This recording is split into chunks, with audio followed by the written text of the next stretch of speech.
time to talk about those controversial special editions. And when I say controversial, I mean geeks complaining about stuff that's clearly not important. But we're geeks, it's what we do. In the mid-90s, George Lucas re-released the Star Wars films on the big screen, which was a big deal. A lot of us never saw it on the big screen, so this was something really wonderful to see.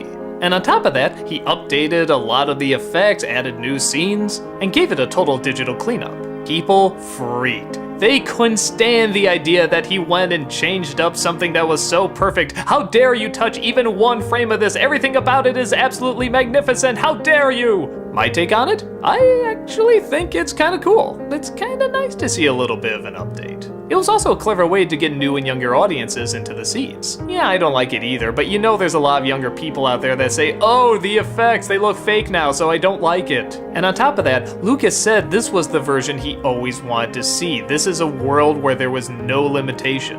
He could show much more of Cloud City, he could show much more of Mos Eisley. He could have a bigger dance number in Jabba's palace. And some of these really work, and some of them really don't. For example, when you first see Mos Eisley, it's neat. You get a lot more different angles and see a lot more creatures running around, but then they literally put creatures in front of the camera. There's little robots going by and these giant dinosaur things. You literally can't see what's going on. Why would you do that? You're missing an important scene, the first using of the Force in the entire thing. But it's hard to make out because there's this dinosaur's butt in the way. It's totally nuts. But then some things are really neat to see. Like they shot a scene of Jabba talking to Han Solo in the first film that was later replaced with the Greedo scene because they felt the technology wasn't able to do it yet. Well, now it can, sort of. The first time we saw him was neat, but he did look kind of fake, and suddenly he had these perfect lip movements. Well, that's weird, because in Return of the Jedi, it's still a puppet with his mouth moving up and down, but now he can form perfect syllables? They would later do another special edition where they replaced him again, this time with the mouth moving up and down, but he looked even worse. He still didn't look like he was there, and he looked so incredibly fake. And on top of that, the scene is pointless because they leave the Greedo scene still in there, so Jabba is just repeating what we already heard.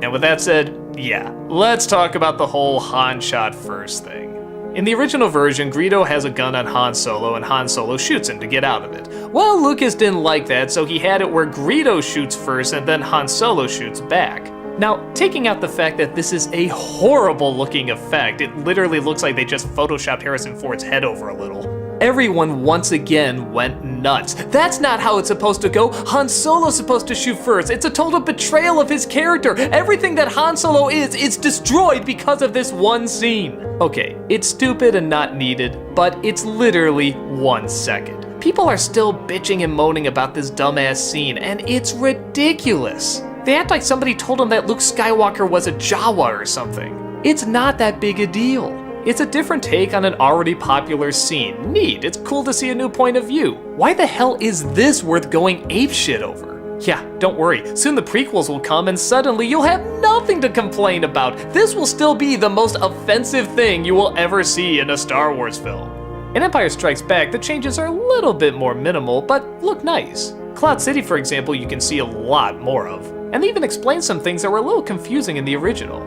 Like when Lando Calrissian gets on this little microphone and says everybody evacuate the city. What? Wait a minute, where was that going to? You never see who's hearing it, you just kind of assume it's that one building. In the special edition, you see it's a speaker that reaches out to the entire city. But then again, does he just have a little microphone like that anywhere? Couldn't anyone get on that microphone? And details. You also see a lot more of the monster that attacks Luke in the opening. And you see how the hell Vader got from Cloud City to the Star Destroyer so quickly. Yeah, that always bothered me in the original. It's like he was in one location, then suddenly he's in another. Here, we actually see him take the ship and go back. It's a little detail, but it's nice to have. Jedi, most of the changes are good too, but there's still a couple things that are a little too crazy. The dance sequence in Jabba's palace, for example, goes from this smutty, dark, dirty place to this big musical number, and there's a lot of moving and dancing, and it's just a little too childish for me.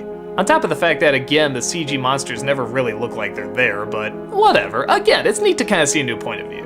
We also see a planet at the end that we never saw in any of the other versions, but would later be in the prequels. Yeah, remember that planet that's entirely a city? You see it here. And on top of that, if you look closely, you see a statue of the Emperor falling over. That's actually a nice little detail. So when they first came out, I didn't mind the special editions, and I still don't. It's neat to see a brand new angle on a lot of this. And it's cool that an artist gets to go back, revisit his work, and touch it up a bit. Honestly, I'm not even against the idea of constantly going back and changing things up. Yeah, it's a little weird and you should probably leave good enough alone, but at the same time, effects do keep changing and they do keep updating. I kinda like the idea of comparing different special editions and seeing which effects hold up better, how far we're coming or how backwards we're going. Some of these CG effects look so much better, but then some of the practical effects looked a lot better. I kinda like comparing and contrasting. So the idea of constantly going in and updating it, I don't mind. What I do mind is that we can't see the original.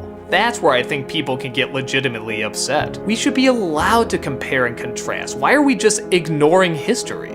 If Abraham Lincoln released another version of the Gettysburg Address and said this is what I really wanted to say, that'd be neat, I would love to see that. But if he went back and said, no, this is what I said and what you heard is completely false and doesn't exist, I'm gonna erase it, that would be stupid. And for years, Lucas never allowed the original versions to be seen. After the VHS of the special editions came out, that was then the only version you could get. When it went to DVD, it was the special edition again.